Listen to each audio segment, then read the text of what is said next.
Sejam muito bem-vindas, bem-vindos e bem-vindes ao Mal que Explica, o nosso quadro de breves explicações sobre o mundo da arte.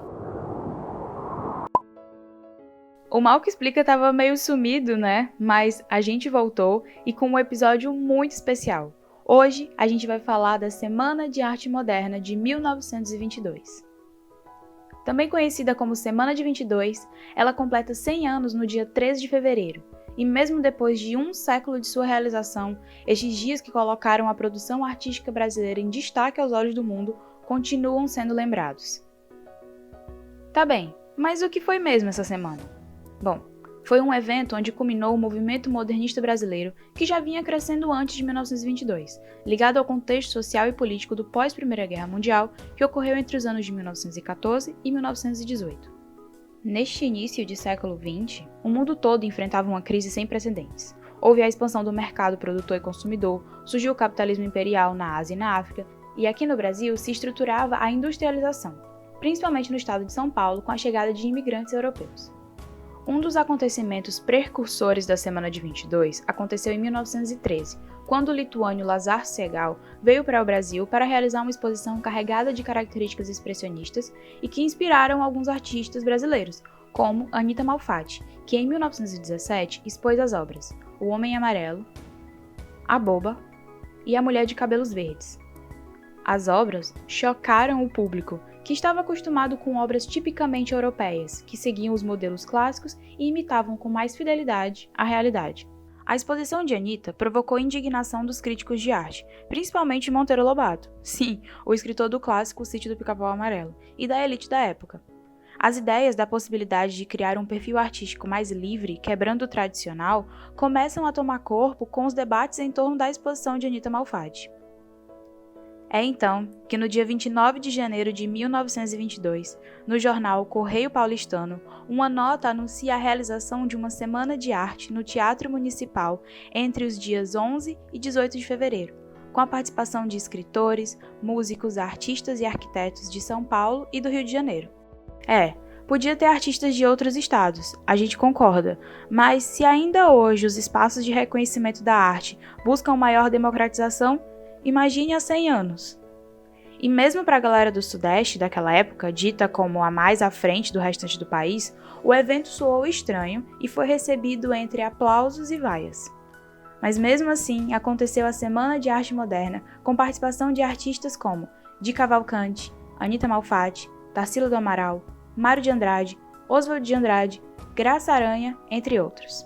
É importante frisar que a Semana de 22 deu destaque maior para as mulheres, no caso das artes plásticas brasileiras. Caso de Anita Malfatti, que é apontado como primeira introdutora do modernismo no Brasil, e Tarsila do Amaral. Ambas estavam na mesma geração, então foram muito importantes para o modernismo. Mas para alguns, Tarsila do Amaral foi a primeira que realizou de fato uma obra moderna e nacional.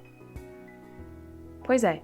Na verdade, temos muitos questionamentos por parte de pesquisadores da arte sobre estes fatos do modernismo no Brasil.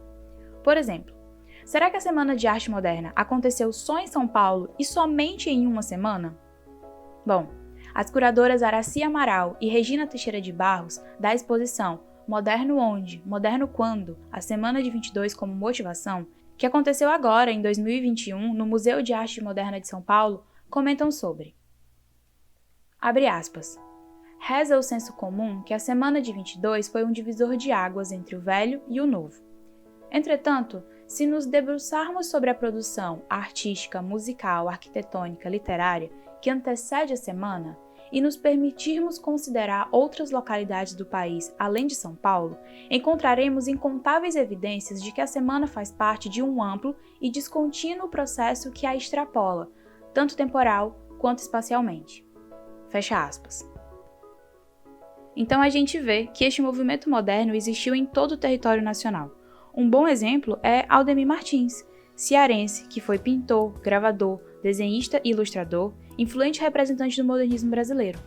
E para quem não sabe, o MAUC conta com uma vasta coleção e uma sala de longa duração com obras de referência dentro da trajetória artística de Aldemir. Podemos citar também Antônio Bandeira, claro, pois seu abstracionismo lírico que mostrava Fortaleza por um outro ponto de vista derivou da liberdade expressiva que a Semana de Arte Moderna requereu. Também Raimundo Sela, com seus jangadeiros, rendeiras, trabalhadores saindo da fábrica, pretas e pretos velhos, em pinceladas que misturavam o clássico com o impressionista. E também Descartes Gadelha, que trouxe as cores do interior e a brincadeira das crianças típica do Nordeste. Durante os anos seguintes, a semana continua ressoando em outras produções nacionais, como o tropicalismo, movimento principalmente musical de 1970, e o cinema novo, o movimento cinematográfico brasileiro que evidencia e evoca nossa cultura, ali na década de 60. Eu tenho a mão que aperrei, eu tenho sol e areia, sou da América, sou da América. Aqui no Ceará também teve um movimento influenciado pela Semana de 22. Pessoal do Ceará, a união musical de Ednardo, Belchior, Fagner, Fausto Nilo, Ednardo, Roger Rogério e Tete, resultou em clássicos que marcam a história da música brasileira. Mas o pessoal do Ceará não foi só um movimento musical. Surgiu após se formar no Ceará um grupo de artistas e intelectuais que pensavam, criavam, recriavam todas as questões que inquietavam o país na época a partir do jeito cearense de ver a vida. Entre seus integrantes existiam filósofos, físicos, químicos, arquitetos, músicos, poetas, cantores e atores.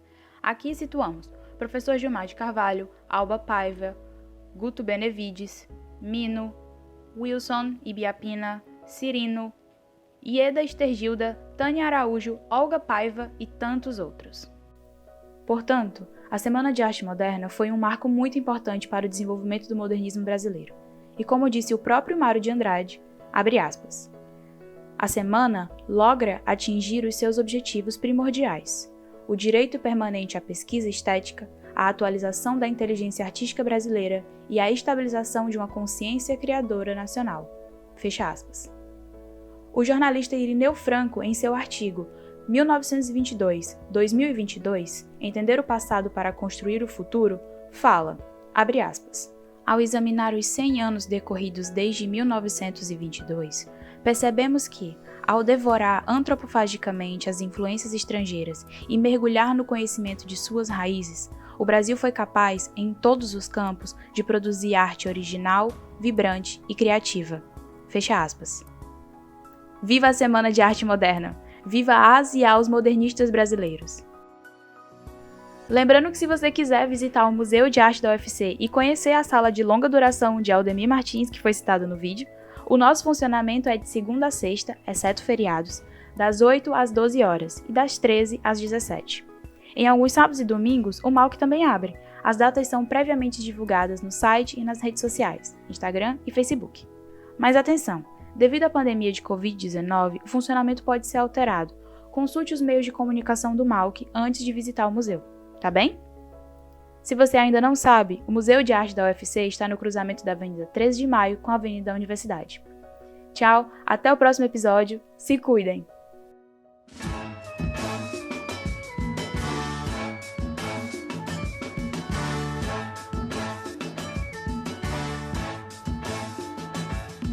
Montado no cavalo ferro, vivi em Campos Verdes, me enterro em terras trópicas.